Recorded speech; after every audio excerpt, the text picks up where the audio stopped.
Yo, what's going on, everybody? Welcome into another episode of Mets Daily here on the Fan Arch Network. John Saponaro with you today and every day to talk about our New York Mets. But of course, before we get started, a quick shout out goes to our friends over at Kalshi for sponsoring the video for a limited time. Use the code FANARCHBASEBALL on the Kalshi app to get $10 when you trade 10. I should also mention, if you haven't already subscribed to the channel, we're trying to get to 5,000 subscribers by the end of the 2026 season. We're sitting at just over 4,000. And we would love for you to be a part of the community. Well, I was gone for a couple days, as I usually am, over the weekend, and we knew with the trade deadline coming later today on Monday, August 3rd, that there would be a flurry of things to talk about, and that's exactly what happened with our New York Mets and around Major League Baseball. But I figured before we talk about the trades, especially the trade of Peralta, the trade of Brazoban, and we'll touch a little bit on the Tarek Skubal trade just because of the sweeping ramifications that it had across the baseball landscape. We should just briefly touch on the fact that our New York Mets played a series over the weekend or concluded a series over the weekend, and it did not go their way. Last time we did a show, we were talking about how the Mets won the opener, and after that, they lose again. They drop a series to the Marlins. What else is new? And this game on Sunday was just a brutal watch if you watched it. It was a 2-0 shutout where the Mets seemingly could not do anything right. I mean, again, they got good performances out of the bullpen. And one of those guys, Brazoban's not here anymore. Rayleigh probably won't be here much longer. Luke Weaver, maybe not. We'll see. Robert Stock comes up and makes a spot start for the Mets and gives up 1 run and looks good, goes 5 innings and kind of gives them what they needed. But the Mets just on the other side, they're shut out now for the second time in a week, and this is not like the other shutout. This is not facing Chris Sale, who's had this unbelievable career renaissance in his late 30s, who's a Cy Young candidate, probably won't win it, but he's right there in the mix. Look, I understand that when you go out there and you're facing a guy like Sandy Alcantara, he can always stand you on your head. I get that. So I'm not trying to take anything away from him. What frustrates me is the way this game went in the latter stages. The Mets go 0 for 12 with runners in scoring position. It's just like, if you get chances, you can't get shut out in a game. Like, you can't go 0 for 12 in a game that you lose 2-0. Like, you just can't. You have to figure out a way. And we know the Mets aren't a good team, so I can't say good teams find a way to do blank, but like, you have to find a way as a Major League Baseball team to scratch a couple of runs off and make this a game. If you wind up losing the game later, 5-3, you're like, I'm not saying it's okay. You don't want to win. You want to win more than you lose, but it's just like, you have to find a way to scratch out a run or two and make this a ball game. And time and time again, the Mets simply cannot. And nothing was more indicative of that than the 7th inning of this game, where Luis Robert Jr. gets on base to lead off, and I believe he hits a single. Yes. And then Jared Young comes up, hits a double. 2nd and 3rd, nobody out. Marcus Semien comes up, walks. Bases loaded, nobody out. Jorge Polanco comes up, strikes out on 4 pitches. Okay, not great, but Jorge Polanco's not been good. Jorge Polanco's probably still too injured to play, so whatever. Francisco Alvarez comes up, strikes out on 4 pitches. Okay, I've defended Alvarez a lot. I talk about, what Alvarez does offensively. He's going to give you these frustrating bits, but, fine, whatever. A.J. Ewing, lineup turns over for A.J. Ewing. He's a big contact guy. You think maybe he's the one, especially 2 outs now. You can get a jump on the bases. It's an easy tie game if he gets a single. Most of the time, if he hits it up the gap, the Mets probably take the lead. It's going to be exciting, A.J. Ewing does what A.J. Ewing does, which is he does make contact, but it's also not a great at-bat, and he, grounds out weakly, and that's it. The inning comes to an end. And it's just, I'm at a loss for words, which I know is probably frustrating because you guys are watching a podcast, and I don't want to stumble over my words, but it's just like, I can't figure it out. I can't reconcile it, right? And so what you're left with is just like, I guess that's that. And that's how it was for the New York Mets. I guess that was indeed that. And anyway, you get to the end of the game, they lose.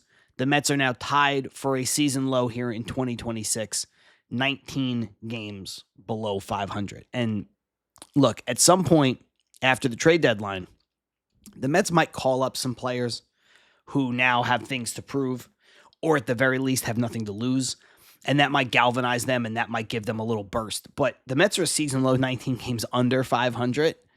And I know Freddie Peralta's not been good. We'll talk about him in a second. But they just traded away what is essentially a quality starting pitcher. Now, he hasn't been for them, but they just traded one away. And they trade Huascar Brazoban. And a couple days ago, they trade away A.J. Minter.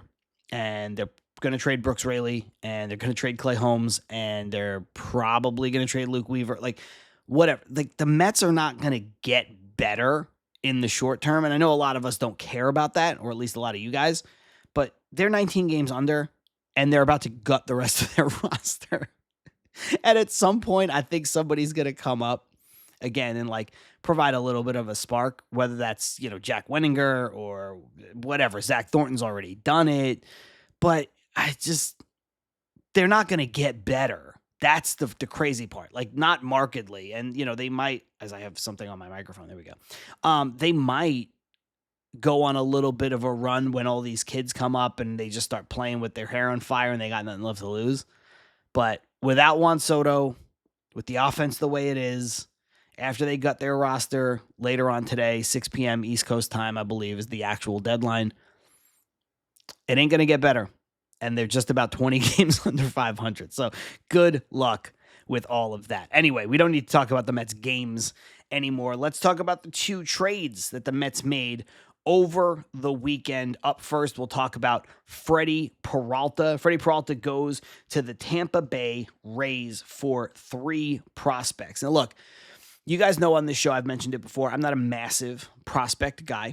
It's just not how I operate, not in the Mets system, and certainly not across Major League Baseball. I'm a Major League Baseball fan, and so I'm keyed in on the players that are at the show, keyed in on the players that are at the big leagues. So I do go to resources, friends of mine, collaborators of mine, people like Joe DeMeo from the Mets Pod, who, for my money, covers the Mets prospects better than anybody else.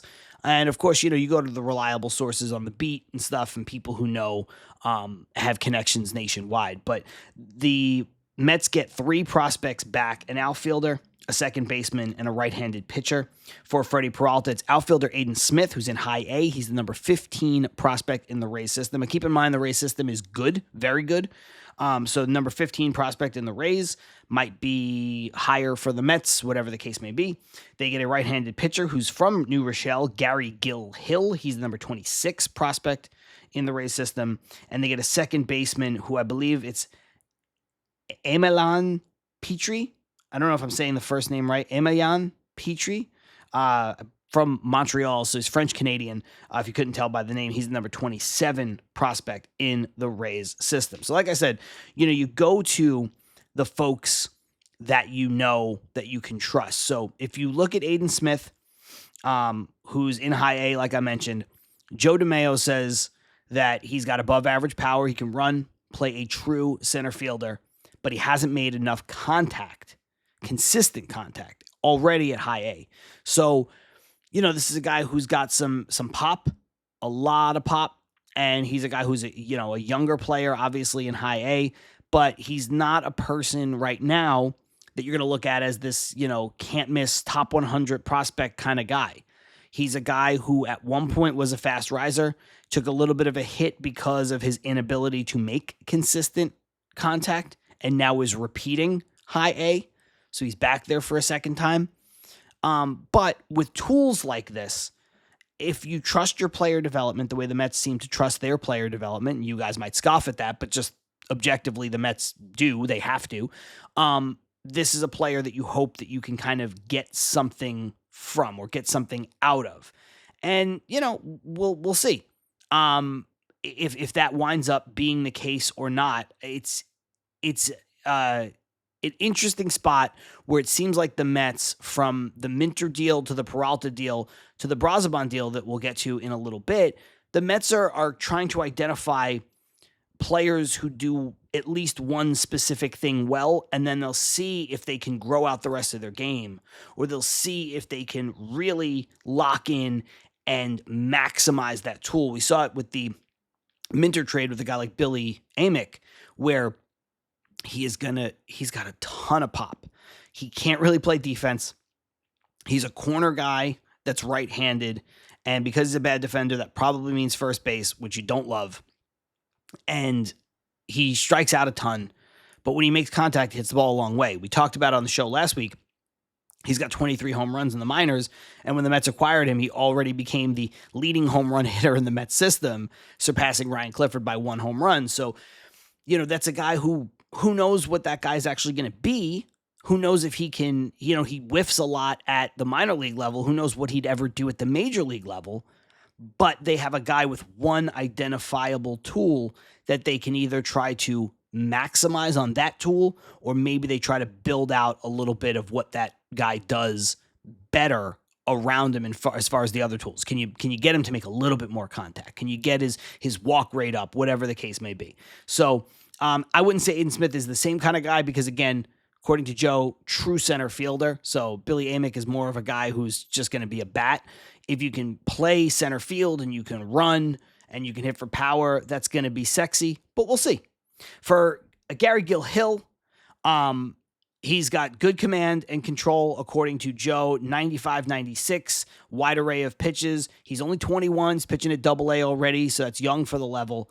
And look, with some tweaks, maybe you're looking at a guy who can be a 4, maybe you're looking at a guy who could be a 5 at the major league level. And again, maybe not, who the hell knows?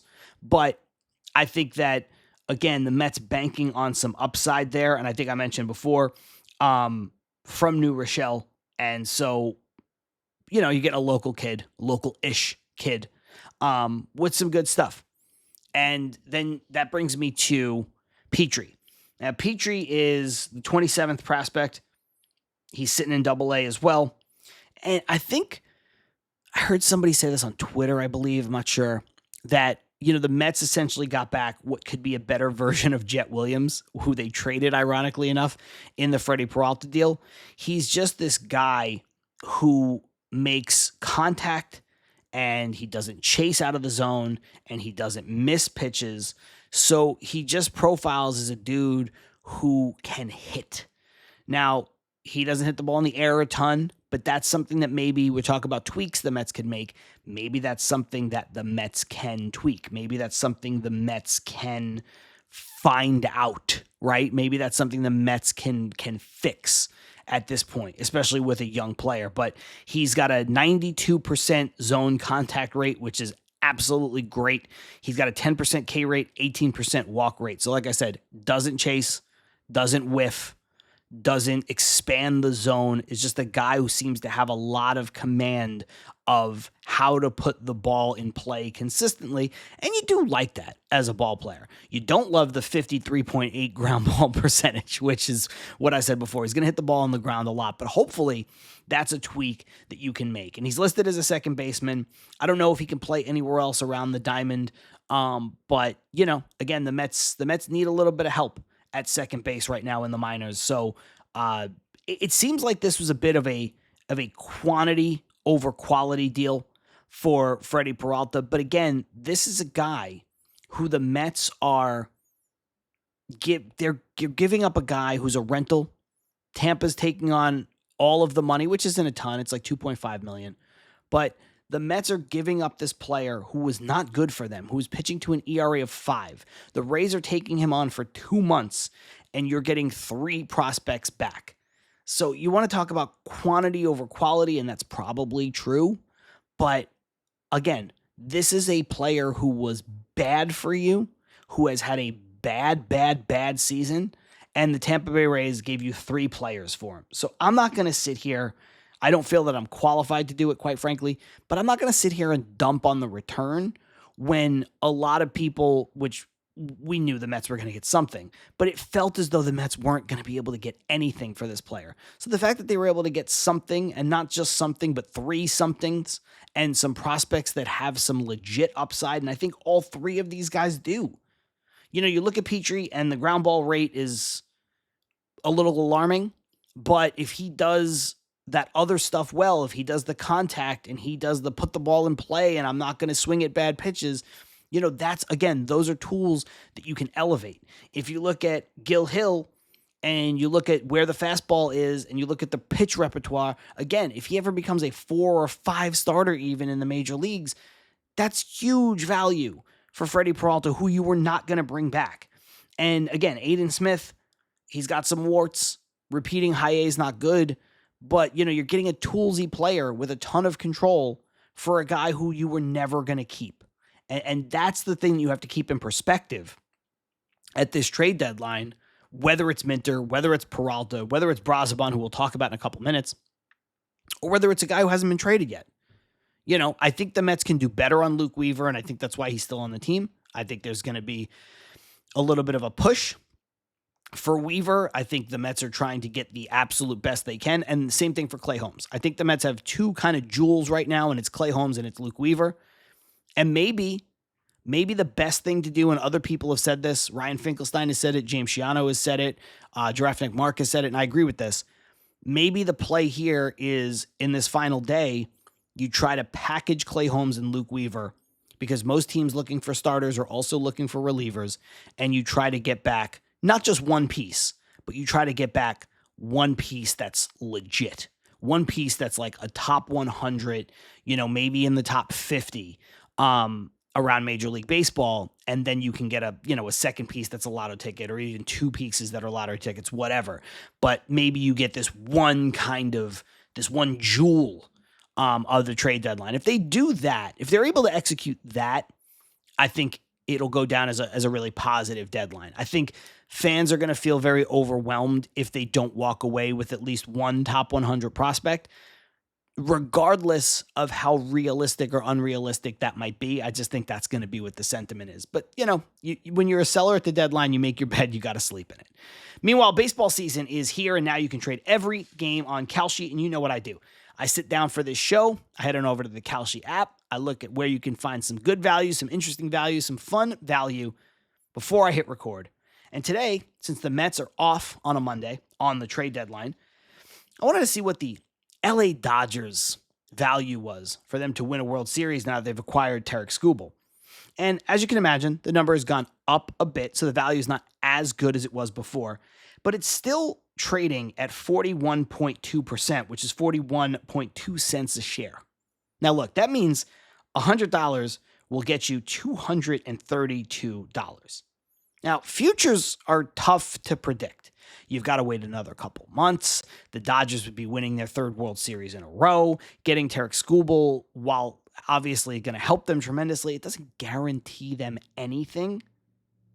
But that's still good value to me. This team is so good. And this team just knows how to win. And this team also gets a little bit lucky. They're the creators of their own luck. But you saw it in the World Series last year with Toronto. Toronto was inches away from winning that World Series like 2 separate times. And they didn't. And the Dodgers won, and it was back-to-back. And the Dodgers just feel like this machine that can't be stopped because they have a tough combination of really great baseball players and a determination and a knowledge of how to win. So at 41.2 cents a share, I like that value because I think the Dodgers are going to three-peat. And again, $100 will get you $232. On Kalshi, you're trading against peers in a live market, meaning there is no house. And as the probability changes, you can buy into and out of your position for a limited time. You already know. Download the Kalshi app and use the code FANARCHBASEBALL to get $10 when you trade 10. Kalshi, trade on anything. It must be 18 and over. Restrictions and eligibility requirements apply. Event contract trading involves risks and may not be suitable for all investors. Prices, values, and available markets may differ from those mentioned. For more information, see kalshi.com/regulatory. Back to our New York Mets.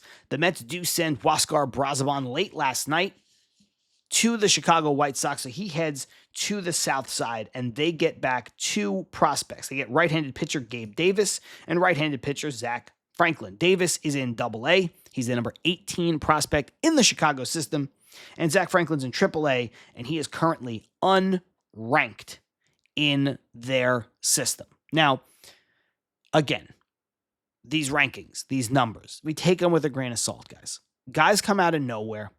And I'm not saying that Zach Franklin's going to be some kind of revelation. Again, I don't know a ton about him. But we've seen it in the Mets system. Guys get a little bit of helium, as they say. Guys got a little bit of a wind under their sails, and they elevate. And maybe that means that you elevate to the point of an AJ Ewing, where they become this legitimate ball player who looks like they're going to be a player for your team for a good long while.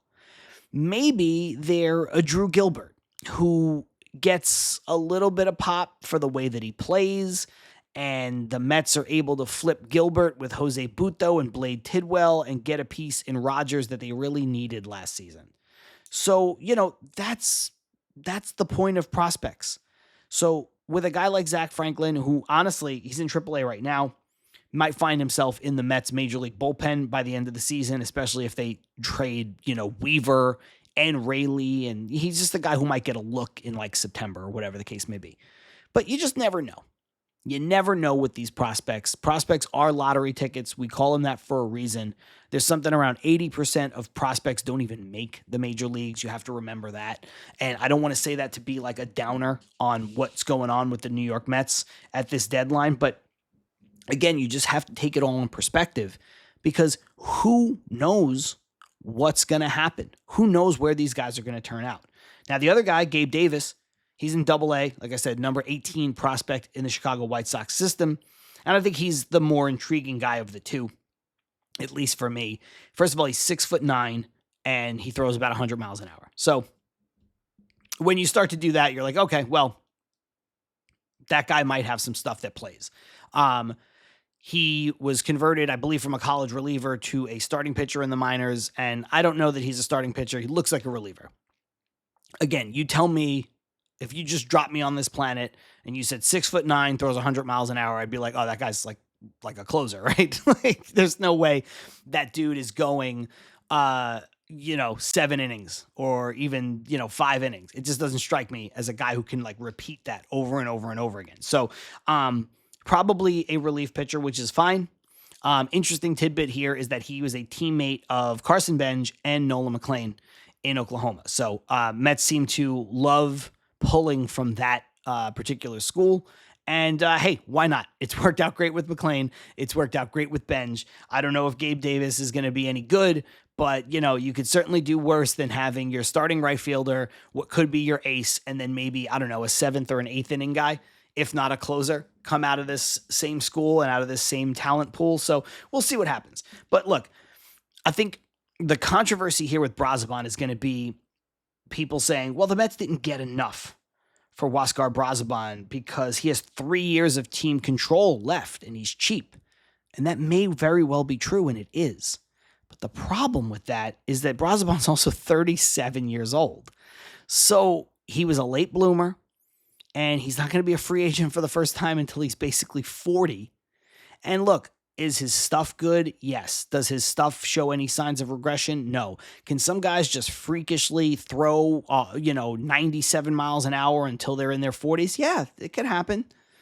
So it's odd to give up a guy who's been successful for you. But again, if you can get 2 players who are in their early 20s for a guy who's 37, I think you have to do that deal. Like I saw Jolly Olive on Twitter, who's, again, a great content creator, is a great follow, good dude. But, he was like, if you're not going to get something great back for Huascar Brazoban with 3 years of control, why do it? Well, why do it? Because he's 37. He's 37 years old. And look, Huascar Brazoban's talented. The Mets got him at the deadline a couple of years ago from Miami, but I don't know if Huascar Brazoban is some untouchable piece. Now, yes, the flip side of this is if you trade Luke Weaver and you trade Brooks Raley, and they'll probably trade Raley and they might trade Weaver, whatever, but the Mets are going to have to rebuild their bullpen on the fly again in the offseason, and they're going to have a shorter offseason to do it, and that's harder to do because bullpens are fickle and they're hard to predict, and so you'd like some stability, you'd like some continuity. But the Mets do have Dediel Nunez coming back. The Mets do have Reed Garrett coming back. The Mets do have Devin Williams as their closer. There's also nothing that precludes the Mets from going out in the offseason and signing A.J. Minter or Brooks Raley if they wanted to. So there are options here. And they could also still just keep Luke Weaver. I don't think they will, and I don't think they should, but they still could do that. So the Mets do have the ability to find a through line of continuity here if they so choose. And I just don't think that whether you find these returns underwhelming or not, I don't think that you could be upset when you take a 37-year-old pitcher and turn him into two pitchers in their 20s.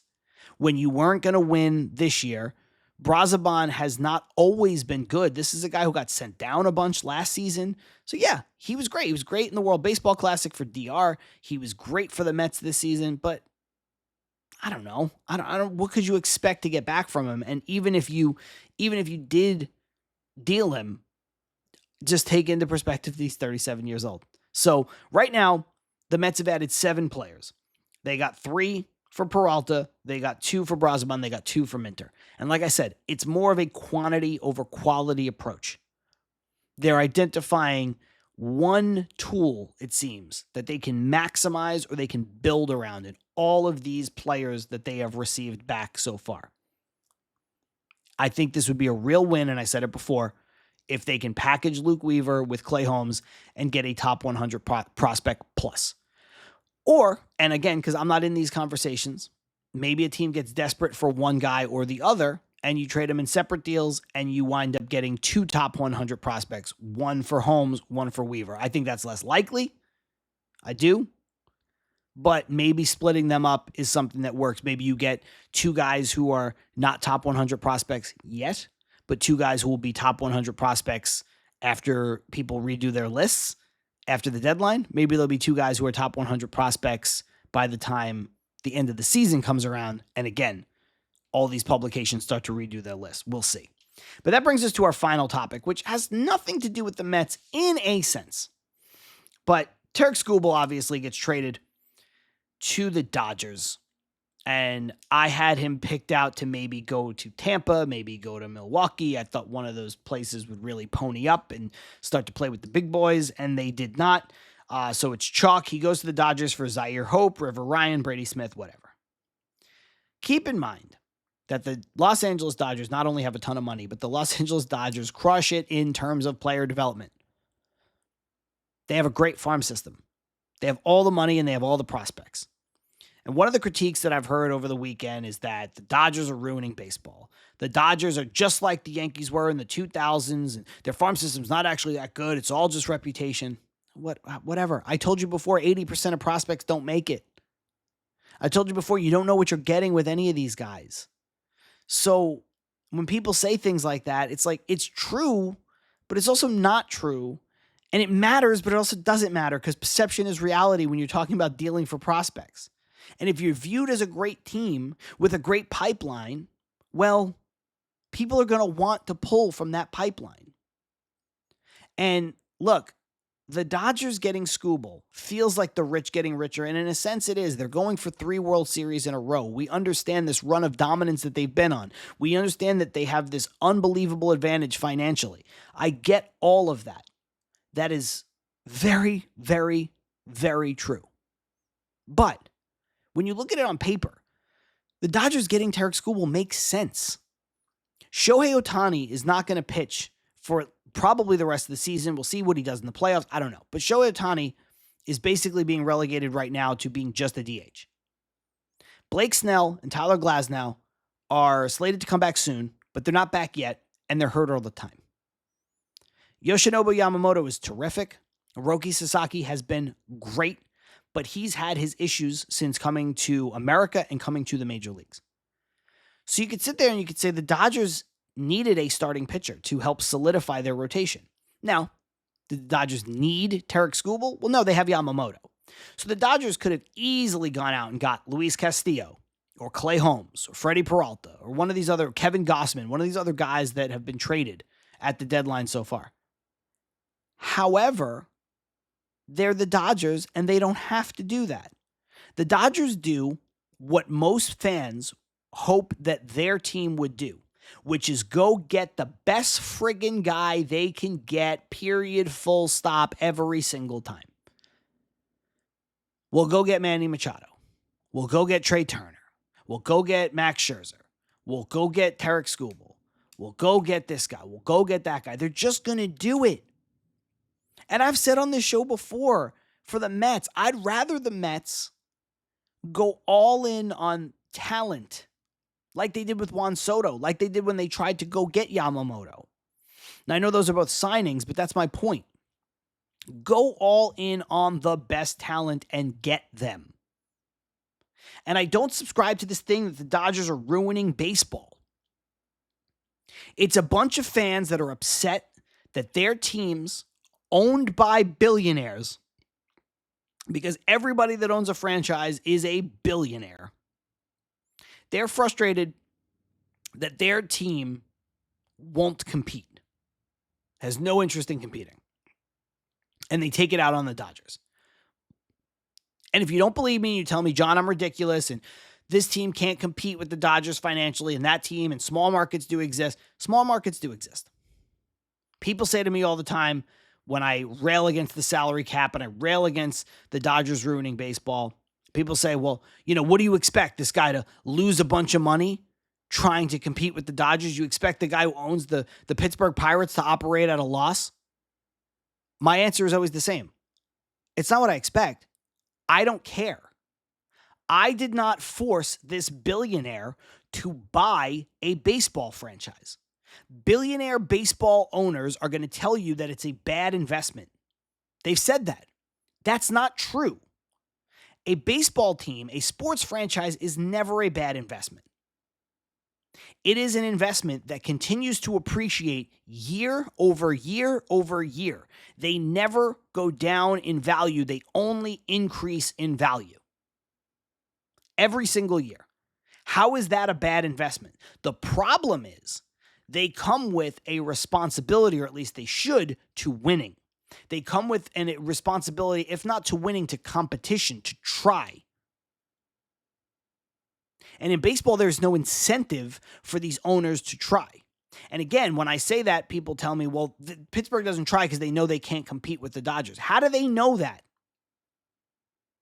Because I've never seen them once even try. How do these teams know they can't compete when they're not even playing the same game at times?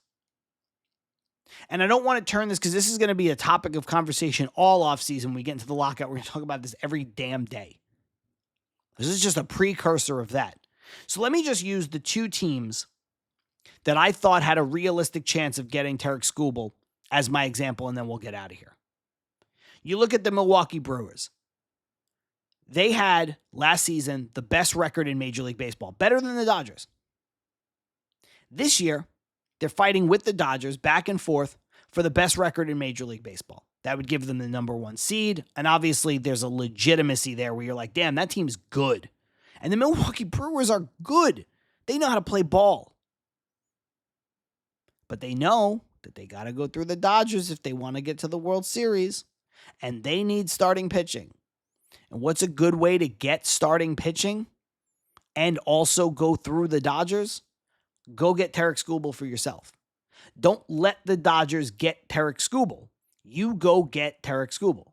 Now, I understand that the Dodgers farm system is perceived to be at this elite level. And while the Brewers is excellent, maybe they'd have to give up something higher. Maybe they'd have to give up a prospect in their top 5. Certainly in their top 10. And the Dodgers didn't have to give up a top 5 prospect, all of that stuff. And people go, well, the Dodgers can manage that loss of a top prospect because financially they can just go out and they can buy somebody else if they need to. And the Brewers can't do that. Yeah, I suppose that's true. But isn't the goal of Major League Baseball not to collect prospects and not to collect good players? Isn't it to, I don't know, win? When you're close, when you have a chance to win a World Series, isn't the thing to win?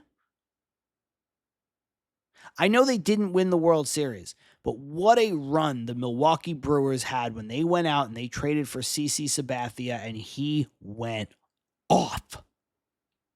That's what they could have done again. New era, different time. I understand that, but that's what they could have done. They didn't do it. They didn't do it.